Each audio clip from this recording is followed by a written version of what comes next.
Planet যাওয়ার জন্য 400 টাকা লাগে না? ওর জন্য 400 লাগবে। হ্যাঁ, আর আমি তো পাগল যে তোকে 400 টাকাই দিয়ে দেবো। আবে ক্যাবে করে যাব, এসি চালিয়ে যাব, পুরো আরামে। তোর ওই 2 টাকার টোটোতে না আমার যাওয়ার কোনো ইচ্ছা নেই, চল যা। আরে ভাই তুই যা না, কে মানা করেছে?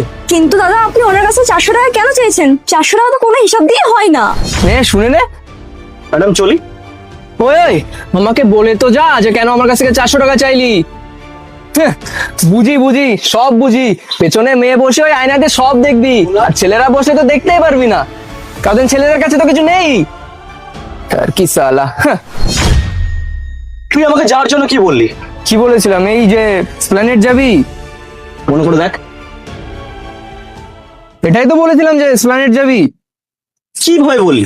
কিভাবে বলবো? সবাই যেভাবে বলে ওইভাবেই বলেছিলাম। না, তুই বললি ওই স্প্ল্যানেট যাবি। ম্যাডাম বললো দাদা স্প্ল্যানেট যাবে।